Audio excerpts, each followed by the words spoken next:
Hello and welcome. This is Raja Banga, sitting in Houston.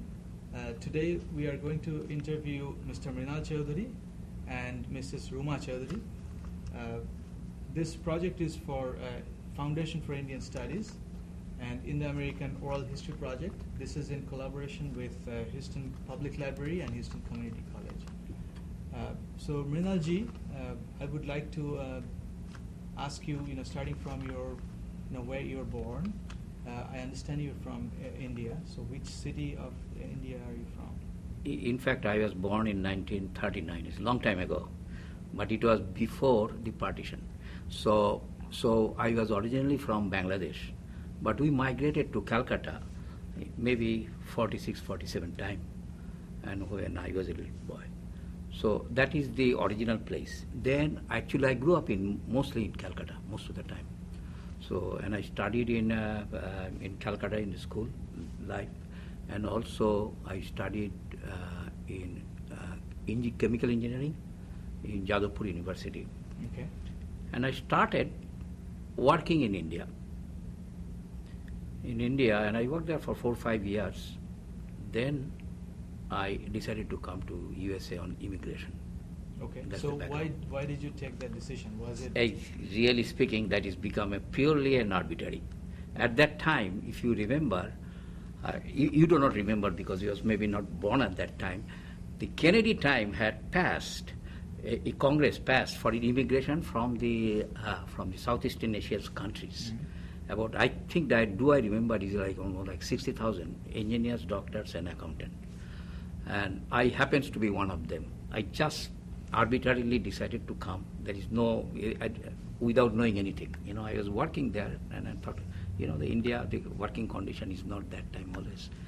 So I decided just on an arbitrary time and applied for immigration from Calcutta, and I landed up in New York in 1971 March. I remember it, 28th of March, okay.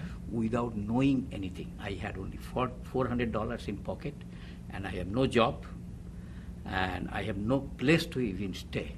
That's how the life started. So was it before your marriage, or? No, I was married at that time. So my beautiful wife at that time in India. So it is another issue because I left my wife in India.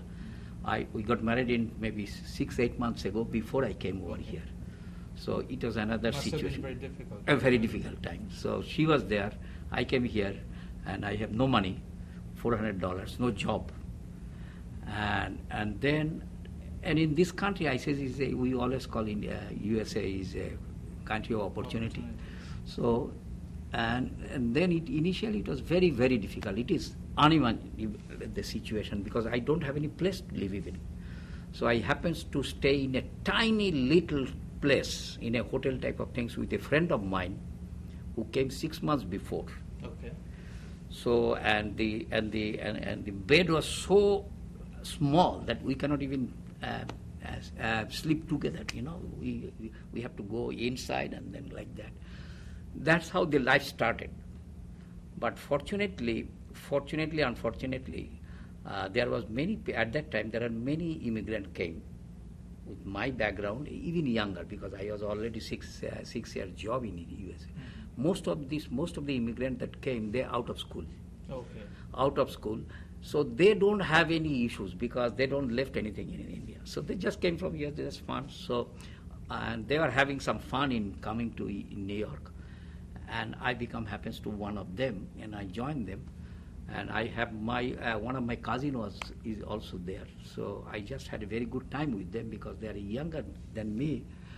So let me ask you. Yeah. So if you didn't have any job to start with, so then you started completely like from ground zero, right? So you had to look for jobs, and so probably did all these other everyone. Like fellow. Yeah, I have some experience because I used to work in India called HMV. If you remember, it's a brand name, HMV. I used to work there.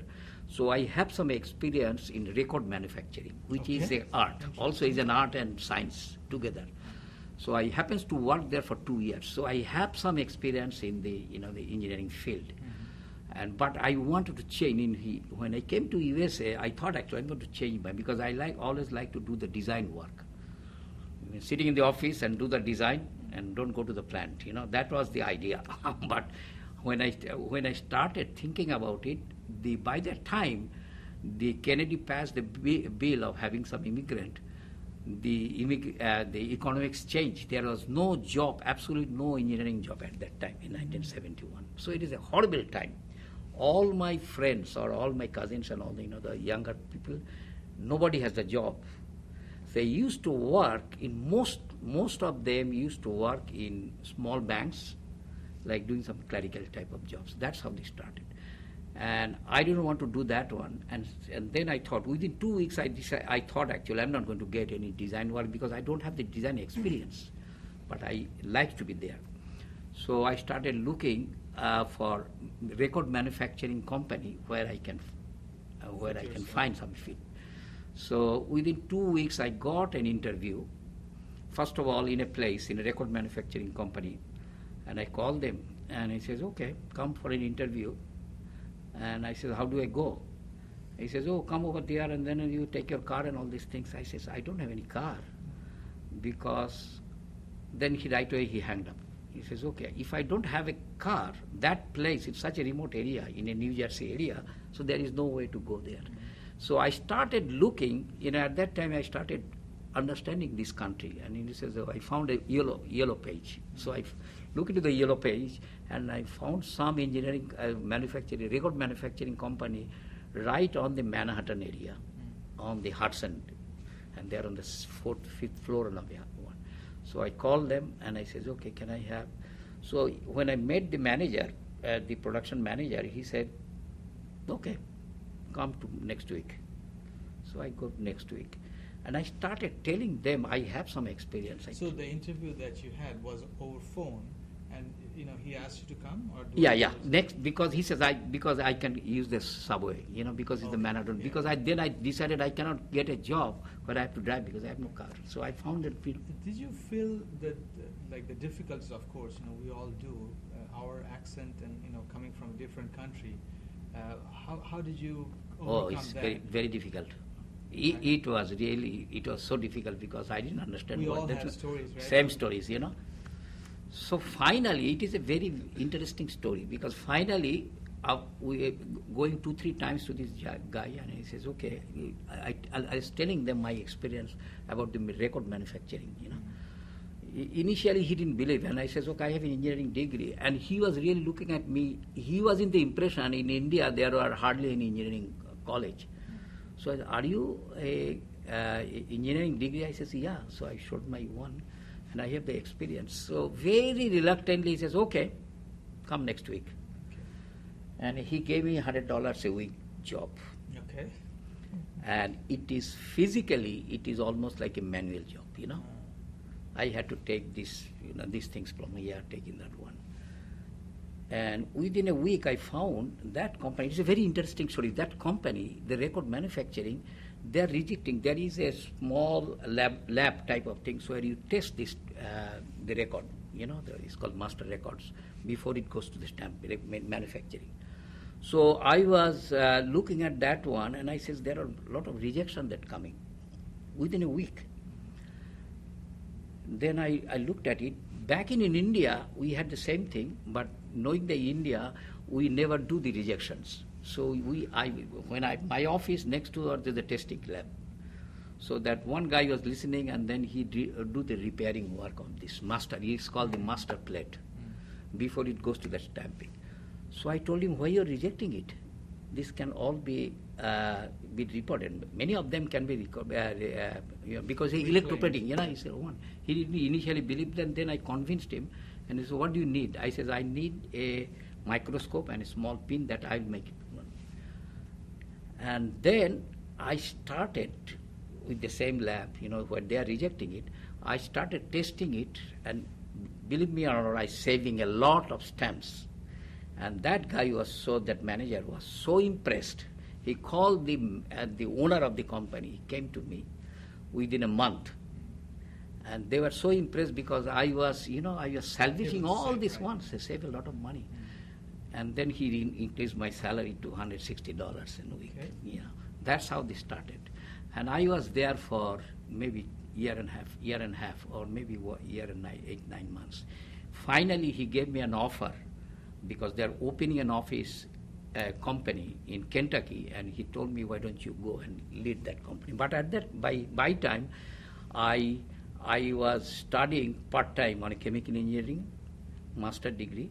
I almost finished it, so I could not move out. I said, I cannot go, I have to finish my engineering degree in here. I was doing it in the evening time from Cooper Union. So, and then says, okay, I did not accept that position. But I got better position now in that company, so I was, a year and a half. And then I finished my engineering master degree, and right after that, the economics changes in the USA. And I got an offer called the Stone and Western Engineering Corporation back in New York. And I joined there as a junior chemical engineer for engineering. That was in your field? In the 73, this is my started. And did Rumaji already arrive by then? Yes. Yeah, because after I got that one, my first try was to save some money for sending a ticket for her. So within 6 months she came. So how was the communication? When you were here, she was there. Even when we migrated, it was very difficult. We Just could only afford. letter and mail, because there's no There's no telephone. phone, right? Phone. It took 2 years to give me the first call to my mother. So that was the Because you situation. have to book for the, trunk call, it's called that time. And whenever they will get the connection, maybe in 2 days, then they will connect. And the charges So are heavy. They'll call you. They will call us and say, okay, now we got connection. So you Sometimes it's 1 hour, 2 hours waiting. So it's what a change, So you have seen all these, All these years, things, the yeah. changes. Yeah, that's amazing.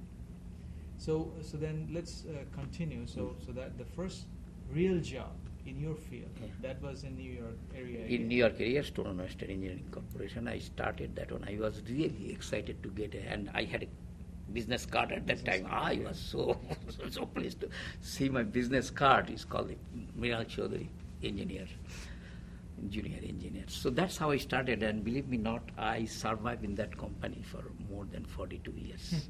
You're still with them, Not really, I just changed it. So Stone and Western Engineering Corporation, and I worked there for in New York is about 20 years. So why did you move down to Houston? Was it In between, after years, then the business was not down. So New York office was closed. They transferred me to the Boston. So Boston is our main head office. So I was in Boston. And by the time I got promoted to different levels, Boston, and then the Boston office is also because the engineering field was moving out from New York, Boston area. These are all financial things been replaced by the financial things. Okay. So all the engineering office is mostly moving to Houston area. So initially I was in Boston, and then they moved me to Houston. But at that time, I always has a desire to do something back in India. In 1989, I decided, when they transferred me to Houston, I decided not to come to Houston, but rather come to India to do a try. Okay. So I went back with the family, my daughter, and by the time I had 2 daughters. The elder daughter was in grade of, I think she's on the 8th grade, and my younger daughter is just started. So all of us moved back to Calcutta with a desire to start a company. And I started a company in Calcutta called Advanced Technology. Very interesting. With 3 of my friends. They are also from USA. Like they're people of Yeah, Indian but origin? I'm the only one moved. Okay. All 3 others They are stayed there, here. and one of them later joined. So we started a company in Calcutta called Advanced Technology, based on some technology. Unfortunately, 1989, 90s, the economics was very bad in India. It was before the Narasimha Rao opened this, opened the globalization. So it was horrible. So I suffered there for a year and a half. Couldn't make a single penny. Maybe I just earned, I do remember, by just some consultancy jobs, I earned only 2,000 rupees in these 2 years. Wow. But when I started developing that technology with the idea that I'm going to sell it, manufacturing science. But it did not, finally did not work. There is a long story about it because we are doing some, the instant oxygen generation, small generator for oxygen. We are developing that one with a friend of mine. Eventually, don't know what, there is another story, it will be a long story. But anyway, after a year and 8 months, with a broken heart, leaving my family there, I just called the company in Houston. Either I call, I do not remember, or I send an email. Oh, sorry, not an email, a letter that I like to come back. Is there any opportunity on me? And my supervisor, who was back to in New York, he recognized me and he says, "Okay, come over." So let's pause for a second. Yeah. So during this time when you were in India, how did you feel like being back to India, back to Calcutta? However, the company was not doing very good, so what Mrinalji thought would be able to do was not happening. So what was your impression? And you had 2 kids by then, they were going to school, right? I always, all my importance always was my daughters, Right. not me. That's why it was not difficult for me to stay there. Luckily, my daughter got admission in La Martiniere, a good school, and the younger one was very young. So I was quite busy with her because I put her in the mainstream and at 8th grade. But I taught her a little Bengali. She can read and write, but Hindi, Sanskrit, all those, she had to start. So I was so busy with her that I really didn't think anything. I was just going with the flow. So other than that, how did you enjoy being back to Calcutta, just being part of the... Yeah, I enjoyed. But as I said, I never thought of myself that I am enjoying or I am, missing this, missing that, because my whole concentration was my older daughter. So where are you from? Like, are you also from Calcutta? No, I am from Jalpaiguri, which is in North Bengal. But I was born in Benares because it's my mama bari. My mother is from there. But I went to school in Jalpaiguri, but then I had my BS and Masters from Kollan University. What was your field? I had biology and specialization in genetics.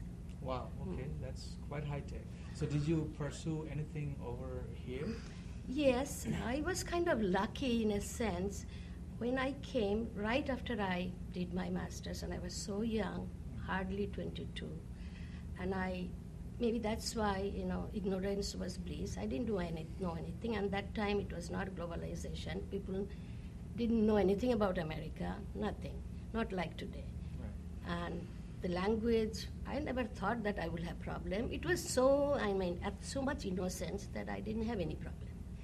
So I landed, and he was busy with his work and study and all, and I didn't know what to do, where to go, but only I knew that I have to go to the universities. So I took the map, subway map, and I went. You just did it all by yourself? All by myself. And I went to, by subway or walking, I went to all the New York universities and just went to their HR and applied for research. I don't know if it's possible or not. I had no idea. But luckily, within 2 weeks, I got a call from Columbia University Cancer Research Institute, which, I never thought that they would ask me to come over.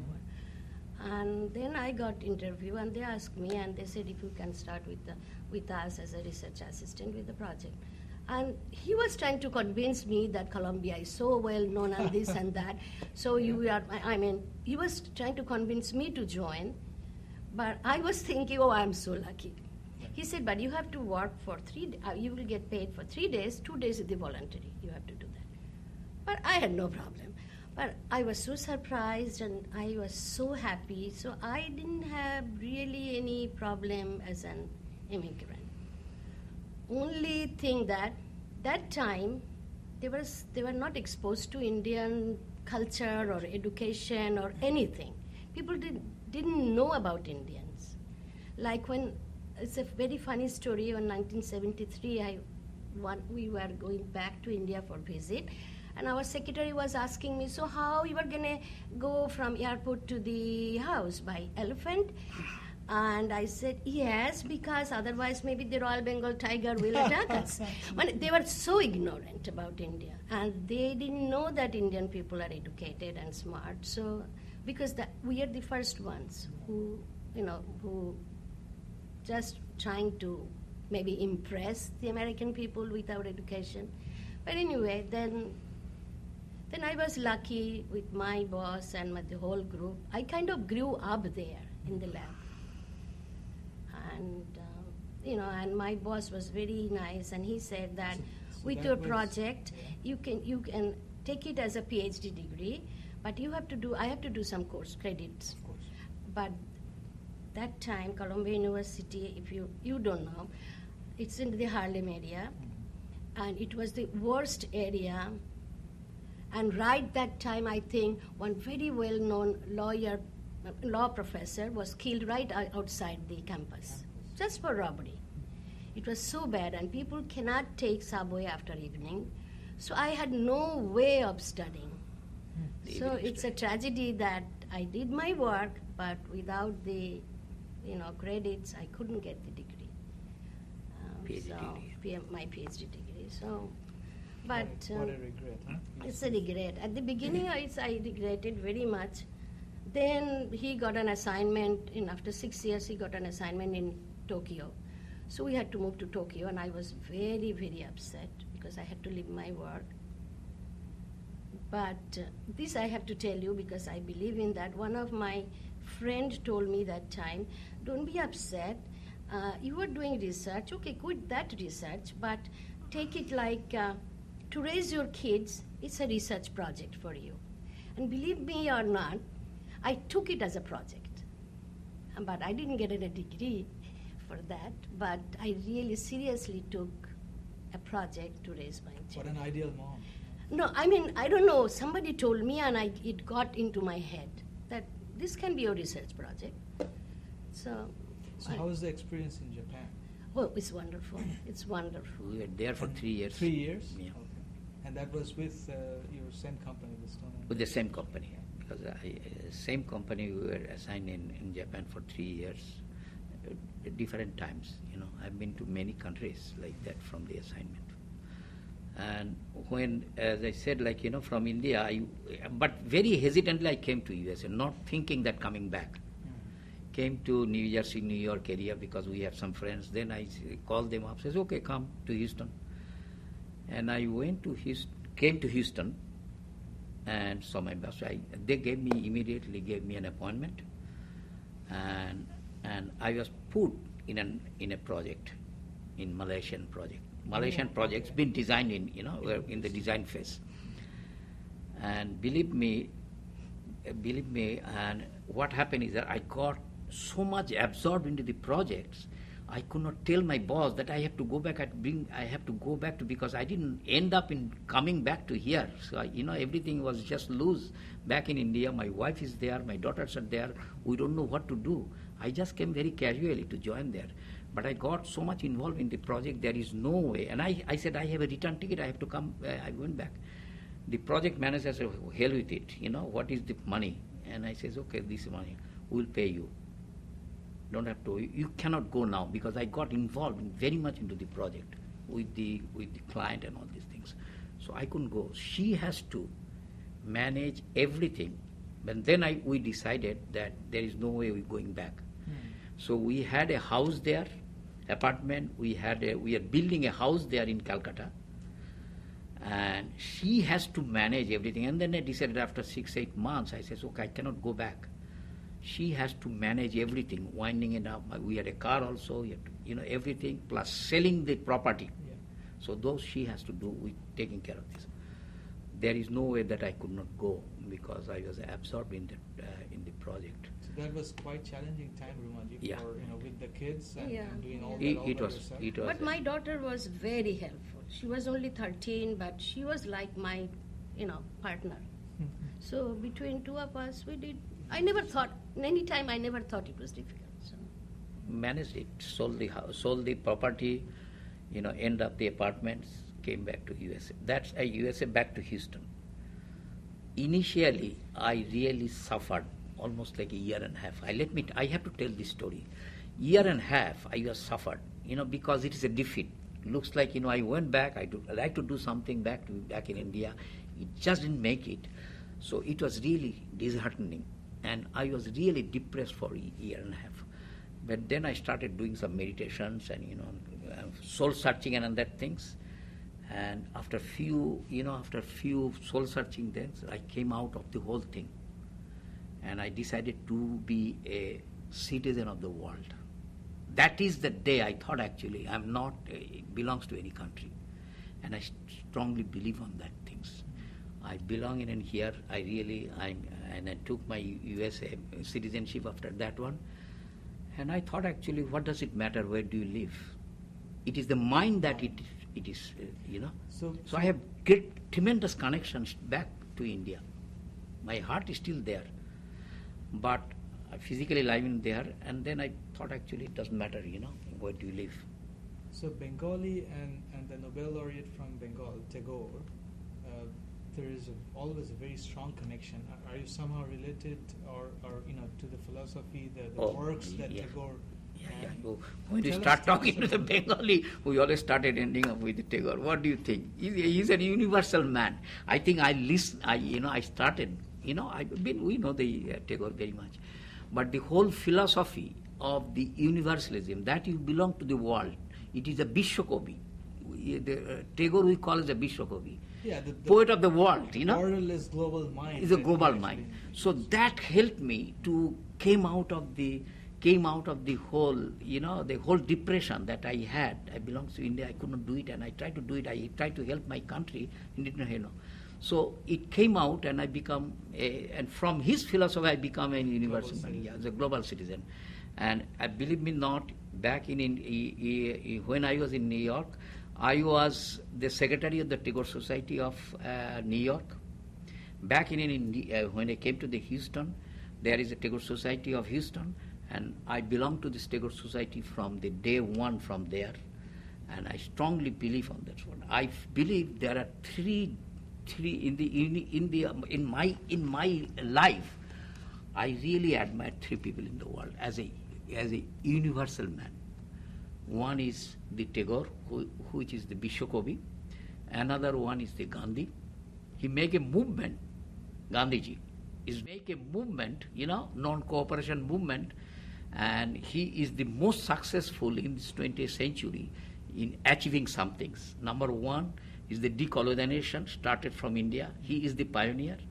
Second is the apartheid movement in one. That is also his contribution. And the third one is in this country, civil rights movements, Martin Luther King's. All these three movements is the most successful movement in the world in this century. Nothing else has been so much success. And all these three movements is based on his theory of non-cooperation. So Gandhiji is my second person. Third person is the Vivekananda. As a life, how to lead a life, if you go through his 12 volumes of Vivekananda Bani and Rachana, you will understand what his life means. And there's, as a scientist, obviously, the Einstein. So I consider these four people has changed the world to an extent. But obviously Gandhiji has been already recognized as a pioneer in the world. Tagore is yet to come.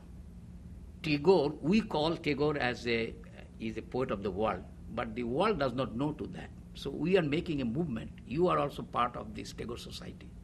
And we started that movement. Tagore has to be established as the poet of the world. Universalism. Nobody has done in this world to the one. And Einstein has already been there. And Vivekananda's Bani, one of these days it will come. So, that was the things that I believe this one. There are many, many great people in the world. But that's how I get excited when I talk. Tell us about some turning points in your life. Like you have mentioned probably a few of those. That's something that really changed you. I mean, was like when you converted yourself into being a global citizen, was there a particular incident that happened, or it was like gradual? No, change? gradual. After came back from India, as I said, I was depressed because I started doing back to India. It's my mother country, one, and I failed because of the problems that in here I was cornered. Every time at those nobody pays any attention. I mean, it was a humiliation to be back to my country, and they came back in here. And then I started thinking about all these things, and the realizations come, and then I started really speaking Tagore or Gandhiji and all these things after I come back, came from my frustration and the depression. Then it came out and changed these things, uplifted that one. And since then, you know me, I am 75 years old, I enjoy every moment of my life. Yeah, that is amazing. And also you are a writer, so when did you start that, start writing about your own experience? Yeah, I've been to many countries, as I told you, many countries in Japan, Malaysia, China, Vietnam, Taiwan, many places. So what I did actually, every country I did not go as a traveler. I like to see what is the country, what is the social economical situation of the country. What are the people? What are the human? Because human is the one who touched me, not that the scenarios. Scenarios you can see into the picture, Himalayas or any Taj Mahal you can see. But the human touch, the social system, the social system, and the human people, those are the touching people. And so every country I went there, I started studying those one. And my books, these two books are based on my realizations of this human relationship and the social condition and all these things. And I started thinking about it. Every time I say, okay, people are all, I'm a very positive side, positive thinking. So I do not see anything negative. I say, let me see. That we know very well. Yeah, I always say, let's see the positive side. And one of my story is on Bangladesh. I was in Dhaka on doing some Dhaka for 1 week. And as you know, India, Dhaka, they are all, similar culture. You always go there and there is always some problem. So if you like to write it, there are 90% are all, this is doesn't good, this is no good. But in 1 week, my study, my book, in 7 days in Dhaka, what I have seen good things in Dhaka. And you will be surprised how many good things I have seen. So it is the mindset that you have to see the good things. There are many, many good things in the world. So I focused on those. So my writings is on that. I was in Japan. This is an amazing country. It's a humanity is the main culture there. I was in Malaysia. It is a third world Muslim country. But it has changed the country in such a way, social economical situation has changed. And when I was landed up in Malaysia, it was a really, really third-rate country. Think about it. And I read about those life of Dr. Mahathir, who is the Prime Minister, 4th Prime Minister of Malaysia. And I thought about him, and I was studying his book. One of his very famous book is a Malay Dilemma, for which he was banished from the party, Barisan National. Later on, that his book is giving what is third world country with that, the Muslim culture, with that ethnic problem, how to develop that country. He gave a theory on that one. And based on that, the Malaysia has changed a lot. And I was observing that, believe me not, I wrote a letter to him when I was in the hotel, just studying his political, social theories and this. I wrote just arbitrarily. I wrote a letter to Dr. Mahathir, and in my letter I told him I was studying. I gone through the many third world countries, and I think the Malaysia I can see one of the third world countries who will go very shortly in a very advanced stage. Okay. And because of this, because of your approach and your thinking, I really appreciate, because you are giving a guidance for the third world country.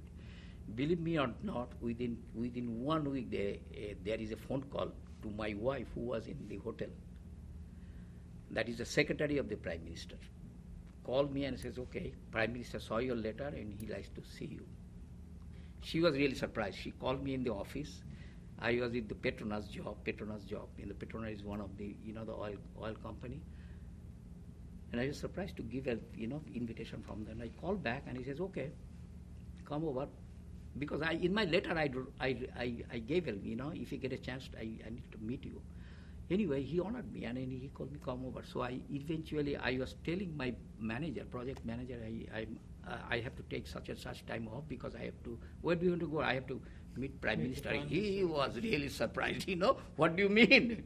He went to the manager of the head of the Petronas of our office, and he told me that one of my employee, this junior employee, he's going to meet the Prime Minister. He called me and he says, where do you say? And you know what he told me? Don't talk anything about Petronas. I says, no, that is not the idea. Because then I explained to him. And I was there with the Prime Minister for 40 minutes, just by myself. I had to go to the several security guard, and I still remember the day that I met him. It is a very big hall. He was sitting at the corner. I took two of his books, one autobiography by a British journalist and his own book. And I told him, this is the thing that I thought. You are giving a path for a third world country to go for to development. And I like to hear from you. And some of them I do not agree with your theory. And I asked very only few things. I told her that these 40 minutes I like to listen to you rather than asking. I asked him, why do you have a discriminating policy? He has two major policy. It's called the Lucist policy. He was at that time, he did three things. One, he banned communism. There was you cannot do communism in Malaysia. Number two, he is the Lucist policy, which he has to look for Japan as an ideal country. And third one is the you have to short it, right? Third one is the discriminating policy. But anyway, he explained, and I was very surprised. So coming back to this country, you have seen quite a bit of the history of how America as a country has emerged, from where it was back in 70s versus, in the turn of the century.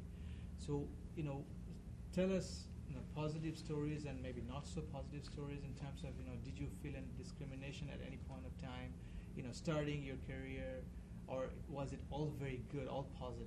No, initially, as I told me, I was telling my story because it is not their fault because they didn't know True, India. very true. So we didn't know. But eventually, nowadays, I don't feel anything discrimination. So for your kids, when they have been also a global citizen because they have been to many countries. Now, did they do their schooling, like good part of it over here, like higher education? Yes. The younger one, she had all her education here in Houston, but the older one, from high school, the elementary she had it in New York, and the middle school before that she was in school in Malaysia and Japan, then New York, then middle school in Calcutta, then from high school onwards she was here. So how did they feel like being part of a parent of Indian origin, being in this country? Did they ever talk about like discrimination at all, or they were just completely? No, I talked to them. They never felt that way. They never felt that way. Where are they now? My older one, she's in Dubai, and the younger one is in New York. They have their own families, and yeah, the older one has own family, and both of them are doing very well, very professional, and so my research project is done. Okay, and it's a very successful research. I hope so, yeah. Yeah, but the elder one, she did his chemical engineering. Oh, okay. And then she did but the she MBA. didn't like engineering, so she went for MBA. She went for MBA from Austin, And my younger daughter, she graduated MBA degree from Northwestern University. So both are very, well established. So in your research project, you also taught them, the Indian culture quite a bit. So they danced, and Yes, tell us yes. about that. How was that experience? Yeah, because I was not like typical pushy Indian mother. I mean, for study. I wanted them to be a wholesome human being. Right. And that's how I kind of trained them to be. And they were very good. I mean, they love Indian culture because from the very young age they were doing dancing, and he knows that. And Ratna trained them very well as all the Indian customs and all this. So they are very respectful to Indian culture That is fun. and Indian history. And they have, even now, they have to go to Kolkata at least once a year because they are very close with the families, with the cousins, and they speak the language, so that's another extra advantage. And they love India.